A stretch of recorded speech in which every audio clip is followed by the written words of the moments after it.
Ce jour-là, Emma est un peu stressée. Secrétaire depuis 43 ans, elle a décidé de prendre sa retraite à la fin de l'année. Alors comme n'importe quel salarié qui va quitter le monde du travail, Bonjour. Emma a rendez-vous à la caisse d'assurance vieillesse. Pour elle, c'est un peu comme une nouvelle vie qui s'annonce. Ça commence à être vrai. Donc là, je vais être retraitée. Un moment très important pour Emma. Merci. Estelle, l'agent de la caisse, va lui annoncer le montant de sa future pension de retraite. Pour le calculer, elle a sous les yeux ce tableau qui retrace toute la carrière d'Emma.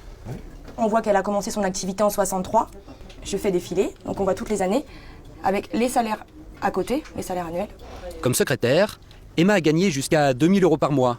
Alors une fois retraitée, elle s'imagine toucher environ 1 200 €. Donc je vais l'imprimer, je vais aller vous le chercher. Ça vous stresse un peu là Là, oui, ça c'est le moment. Pour Emma, c'est l'instant de vérité. Oui. Donc ça c'est le montant en fait. Ah ouais, bah oui. 1er janvier 2011. Ah ouais. Alors Ouais, bah 879.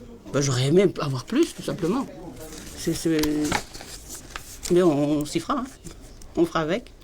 879 € auxquels il faut ajouter 200 € d'une caisse complémentaire. Au total, cela fera 1 000 € par mois pour Emma jusqu'à la fin de sa vie. Oui, en tout cas, merci de votre accueil. Tout juste de quoi assurer son quotidien. C'est simple, je vous donne un seul chiffre, 800 € le loyer. Tout simplement. Et avec ça, et puis même en admettant que j'ai 1 000 € de retraite, j'ai 200 € pour vivre. Alors que faire? Est-ce que j'ai le droit de manger ou aller au cinéma? Au revoir. Encore une brave dame qui a fait confiance à l'État, qui maintenant se retrouve avec une pension de retraite misérable. Encore une fois, apprenons-en de nos aînés. Elle pense avoir tout fait correctement toute sa vie.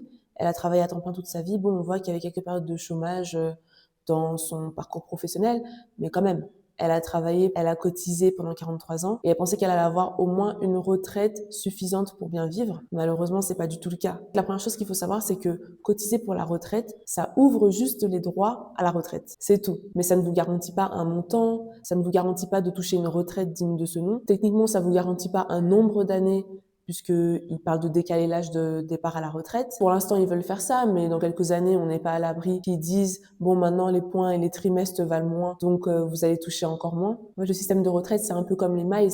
La valeur des points et des trimestres dépend du bon vouloir de l'État. C'est pour ça que c'est super important de vous préoccuper de vos finances dès maintenant. Et agora. Que vous ayez 20, 30, 40, 50 ans, penchez-vous sur la question. Le plus tôt possible, c'est le mieux. Et même à 50 ans, vous pouvez encore faire des changements. C'est pas à 60, 61, 62 ans qu'on se réveille et qu'on se dit ça. À part si on a l'intention de travailler jusqu'à 75 ans ou 80 ans, comme l'autre femme dans l'autre vidéo. Première chose à faire, il faut essayer d'avoir réglé toutes ses dettes avant de partir à la retraite. Elle parle de payer un loyer. C'est-à-dire qu'elle n'a jamais chercher à s'acheter de biens. Ou peut-être qu'elle a voulu mais qu'elle n'a pas pu. Pour éviter d'être dans cette situation, cherchez à vous acheter un bien dès maintenant. C'est pas obligé d'être une grande maison pour toute votre famille ou quoi que ce soit, mais ayez au moins un bien qui peut être peut-être un appartement que vous pouvez rembourser avant votre départ à la retraite, qui vous permettra d'avoir un endroit où vous pourrez dormir, un toit sur la tête et qui vous permettra de ne pas dépendre d'un propriétaire pour vivre et pour ne pas être à la rue.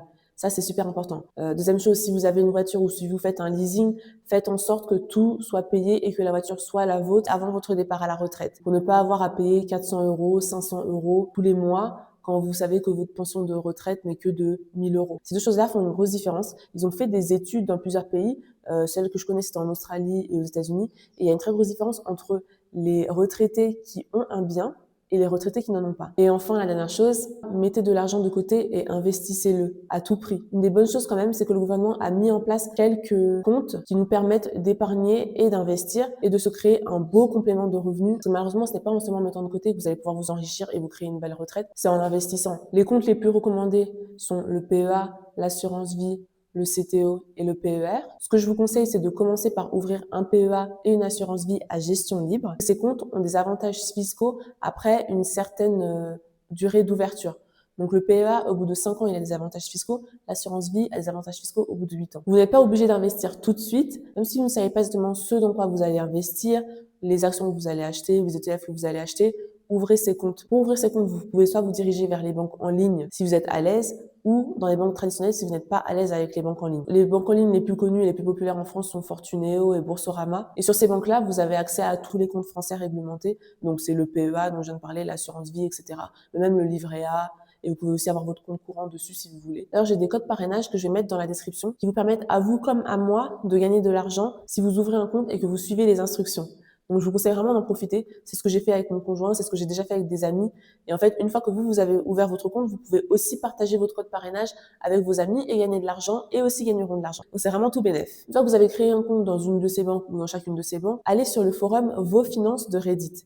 Franchement, quand j'ai commencé à investir, c'est là que je me suis dirigée. Ils aident à synthétiser toute l'information qu'il y a partout, qu'on entend à la télé, qu'on entend dans les journaux, l'information que les banques essayent de rendre difficile pour nous empêcher d'investir et pour nous forcer à passer par elles. Vous pouvez aller sur le wiki, et là, ils vont vous expliquer à peu près ce dans quoi investir. Mais pour résumer, ils vont vous dire d'investir sûrement soit dans un ETF MSCI World, soit dans un ETF CAC 40, dans un ETF SP500. C'est ce qui est le plus recommandé en général. Si vous ne savez pas encore ce qu'est un ETF, ne vous inquiétez pas. On va en parler dans des prochaines vidéos où vous allez l'apprendre sur le wiki de vos finances. Juste le fait de faire ça, ça va vous permettre de vous former un petit peu et d'être autodidacte et d'améliorer votre situation financière. En tout cas, ça, c'est déjà un grand pas.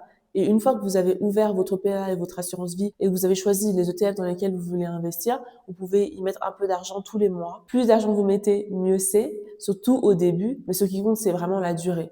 Donc, faites-le et je vous promets que vous ne le regretterez pas.